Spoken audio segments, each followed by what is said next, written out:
दोस्तों, इतिहास के सबसे बड़े युद्ध महाभारत के बारे में तो आपने सुना ही होगा, जिसमें पांडवों और कौरवों के बीच धर्म और अधर्म को लेकर चल रहे इस युद्ध का परिणाम काफी भयानक हुआ था। भले ही इस युद्ध में पांडव जीत गए थे, लेकिन युद्ध के बाद उनकी दुनिया बदल चुकी थी।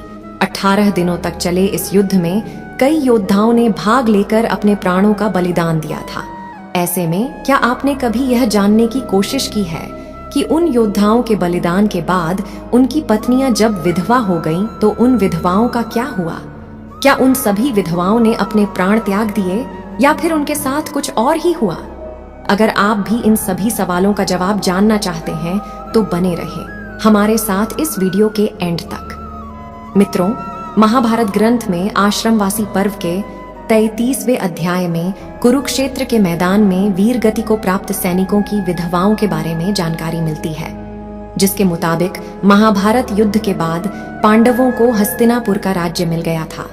पांडव पुत्र युधिष्ठिर का हस्तिनापुर के नरेश के रूप में राज्य अभिषेक किया गया। अन्य भाइयों को भी हस्तिनापुर राज्य के अलग अलग महत्वपूर्ण जिम्मेदारियां सौंप दी गईं। युधिष्ठिर के बाद भीम को हस्तिनापुर का उत्तराधिकारी भी घोषित किया गया। प्रजा भी इनके शासन में काफी खुश रहने लगी। पांचों पांडव अपनी जिम्मेदारियों को निभाने के साथ साथ ज्येष्ठ पिता धृतराष्ट्र, अपनी बड़ी मां गांधारी और अपनी माता कुंती की सच्चे मन से सेवा किया करते थे। पांडवों की सेवा से धृतराष्ट्र और गांधारी समय के साथ अपने पुत्रों के शोक से बाहर आ गए और इसी तरह 15 साल का समय बीत गया। लेकिन एक दिन अचानक धृतराष्ट्र के मन में राजमहल छोड़कर वन में जाने की इच्छा हुई। इसके बाद उन्होंने युधिष्ठिर के सामने अपनी इच्छा को प्रकट करते हुए कहा कि हे युधिष्ठिर, अब हमारा मन राजमहल में नहीं लगता, इसलिए हम चाहते हैं कि बचा हुआ जीवन वन में बिताएं। तुम हमें वन में जाने की आज्ञा दो। अपने ज्येष्ठ पिता के मुंह से ये बातें सुनकर युधिष्ठिर बहुत ही दुखी हो जाते हैं, लेकिन वह उनकी बातों को टाल भी नहीं सकते थे और विदुर भी युधिष्ठिर को इसके लिए समझाते हैं।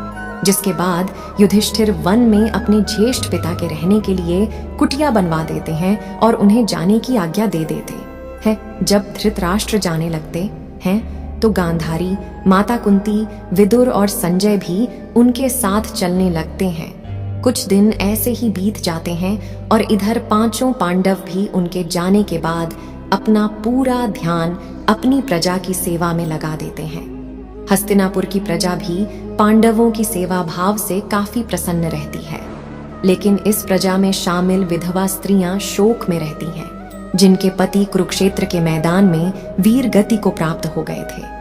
अपने पतियों के शोक में वो स्त्रियां हमेशा रोती और बिलखती रहती हैं। युधिष्ठिर चाहकर भी उनके दुखों को दूर नहीं कर सकते थे, क्योंकि उन्होंने खुद अपने लोगों को अपनी आंखों के सामने मरते हुए देखा था। कुछ दिन ऐसे ही बीत जाते हैं। फिर एक दिन पांडव में से सबसे छोटे भाई सहदेव को अपनी माता कुंती से मिलने की इच्छा होती है। सहदेव जाकर अपनी इच्छा को अपने चारों पांडव भाइयों को बताते हैं, जिसके बाद भीम, अर्जुन, नकुल और द्रौपदी के मन में भी माता कुंती से मिलने की इच्छा जागृत हो जाती है। सबके कहने पर हस्तिनापुर नरेश युधिष्ठिर अपने सेनापति को आदेश देते हैं कि वह सभी के वन में जाने की व्यवस्था करें। अगले दिन पांचों पांडव द्रौपदी के साथ वन की ओर चल पड़ते हैं। जब इस बात का पता हस्तिनापुर के प्रजा को चलता है तो वह लोग भी उनके साथ जाने लगते हैं। उन लोगों में वह विधवा स्त्रियां भी थीं जिन्होंने अपने पति को महाभारत के युद्ध में खो दिया था।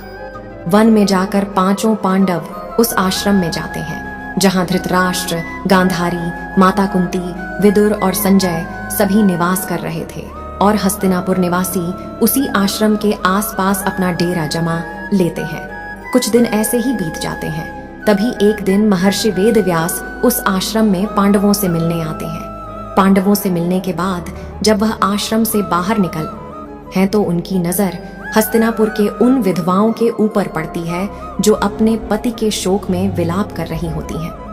महर्षि वेदव्यास हस्तिनापुर के अन्य निवासियों पर भी गौर करते हैं। युद्ध में मारे गए अपने परिजनों के शोक में डूबे हुए होते हैं। यह देख महर्षि वेदव्यास को बहुत दुख होता है। वह सभी को समझाते हैं कि आप लोग युद्ध में वीर गति को प्राप्त हुए। अपने परिजनों का शोक मत मनाइए। वह सभी जिस लोक में हैं वहां वह सुखी पूर्वक रह रहे हैं और वह वहां काफी प्रसन्न भी हैं। लेकिन महर्षि वेद व्यास द्वारा समझाने के बाद भी विधवा स्त्रियों और प्रजा पर कोई असर नहीं हुआ और वह अभी भी शोक में रहते हैं। तब महर्षि वेद व्यास उन सभी से कहते हैं कि अगर आप लोगों को मेरी बातों पर यकीन नहीं है तो मैं आज आपको इसका भी यकीन दिला दूंगा। आज रात को मैं आप सभी को आपके परिजनों से मिलवाऊंगा। महर्षि के मुंह से यह बात सुनकर पांडव सहित हस्तिनापुर की प्रजा के चेहरे पर एक तेज आ जाता है और वह सभी अपने परिजनों से मिलने के लिए बहुत ही ज्यादा उत्साहित हो जाते हैं। जिस आश्रम में वह रहते थे उस आश्रम के पास गंगा नदी का तट था, जैसा कि महर्षि वेदव्यास ने कहा था। शाम के समय सूर्यास्त होने से पहले सभी लोग गंगा नदी के तट पर अपने परिजनों से मिलने पहुंच जाते हैं। उसके बाद महर्षि वेदव्यास अपने तपोबल से महाभारत युद्ध में मारे गए सभी योद्धाओं को वहां पुकारते हैं। महर्षि वेदव्यास के तपोबल से सभी योद्धा एक एक करके गंगा नदी से बाहर निकलते हैं और अपने मृत परिजनों को एक बार फिर से अपने सामने देखकर पांडव सहित हस्तिनापुर के सभी निवासी बहुत प्रसन्न हो जाते हैं। सभी अपने परिजनों से मिलते हैं, उनसे बातें मोटा करते हैं और उनके साथ थोड़ा समय बिताते हैं, जिसके बाद उन्हें इस बात पर यकीन हो जाता है कि उनके परिजन इस लोक से मुक्ति पाकर अपने अपने लोकों में खुश हैं। यह बात जानने के बाद सभी के मन में अपने परिजनों को लेकर जो शोक था वह समाप्त हो जाता है।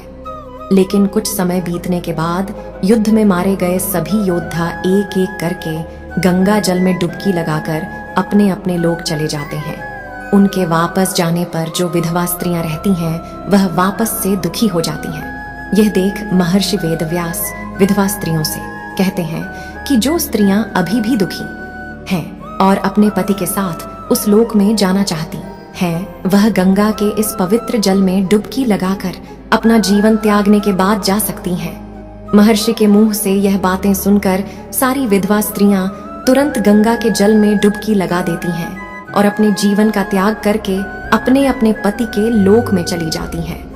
मित्रों, महाभारत की घटना अपने आप में हैरान कर देने वाली एक अद्भुत घटना है।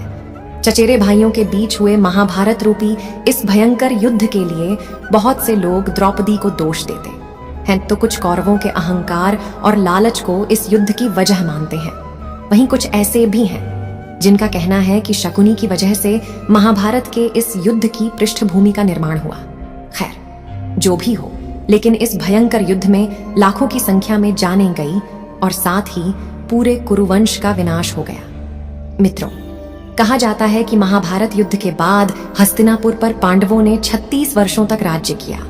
इस बीच गांधारी के श्राप की वजह से यादव वंश का वजूद भी लगभग खत्म हो गया और एक शिकारी का तीर गलती से भगवान कृष्ण के पैर में लग गया, जिससे उन्होंने अपना देह त्याग दिया और उसके बाद वह बैकुंठ लौट गए। कहा जाता है कि भगवान कृष्ण के बैकुंठ लौटने के बाद आर्षि वेदव्यास आकर अर्जुन को इस बात की सूचना देते हैं और बताते हैं कि उनके और उनके भाइयों के जीवन का उद्देश्य भी अब पूरा हो गया है। जिसके बाद युधिष्ठिर अपने पौत्र परीक्षित को हस्तिनापुर का राजकाज सौंपकर अपने सभी भाइयों और द्रौपदी के साथ हिमालय की ओर निकल पड़ते हैं ताकि वह स्वर्ग जा सके।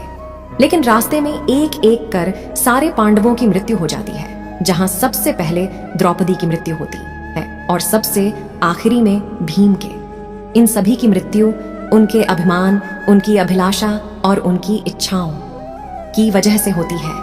लेकिन कहा जाता है कि युधिष्ठिर ही अकेले ऐसे पांडव थे जिनको किसी भी बात का अभिमान नहीं था, इसलिए वह अपने शरीर के साथ स्वर्ग पहुंच पाए थे। लेकिन मित्रों, आपको जानकर हैरानी होगी कि युधिष्ठिर के स्वर्ग पहुंचने के कुछ देर बाद उनके चारों भाई और द्रौपदी भी स्वर्ग पहुंच जाते हैं। दरअसल जब युधिष्ठिर स्वर्ग के दरवाजे पर पहुंचते हैं तो उन्हें वहां पर देवराज इंद्र मिलते हैं। देवराज इंद्र को अपने सामने देखकर युधिष्ठिर ने उनसे कहा कि मेरे चारों भाई और द्रौपदी यात्रा के बीच में ही गिरकर अपने प्राण गंवा बैठे हैं, कृपा करके उन्हें भी अपने साथ ले आइए। इसके बाद इंद्र ने युधिष्ठिर को बताया कि उनके भाई और द्रौपदी पहले ही शरीर छोड़कर स्वर्ग पहुंच गए हैं, लेकिन सिर्फ युधिष्ठिर को अपने शरीर के साथ ही स्वर्ग जाने का मौका मिला है। दरअसल मित्रों, ऐसा करने के पीछे भी एक वजह थी। जब महाभारत का युद्ध चल रहा था और द्रोणाचार्य पांडवों और उनकी सेना पर भारी पड़ रहे थे, तब युधिष्ठिर ने उनके बेटे अश्वत्थामा की मौत की झूठी खबर दी थी, जिससे द्रोणाचार्य ने हथियार डाल दिए थे और मौका पाते ही पांडवों की तरफ से लड़ रहे द्रौपदी के भाई धृष्टद्युम्न ने द्रोणाचार्य का वध कर दिया था। इस वजह से उन्हें अपने भाइयों और द्रौपदी से अलग होकर स्वर्ग प्राप्त हुआ और इसी वजह से देवराज इंद्र ने उन्हें एक देवदूत के साथ कुछ देर के लिए नर्क में भी भेजा था, जहां उन्हें न केवल समय बिताना पड़ा था, बल्कि वहां उन्हें बाकी पांडव भाई कर्ण, अर्जुन, नकुल, सहदेव, भीम और द्रौपदी के रोने को आवाजें भी आ रही थीं। तो मित्रों, ये है महाभारत के बारे में कुछ रोचक जानकारी। आपको पसंद आई हो तो वीडियो को लाइक और शेयर जरूर करें और वीडियो को अंत तक देखने के लिए आपका बहुत बहुत धन्यवाद।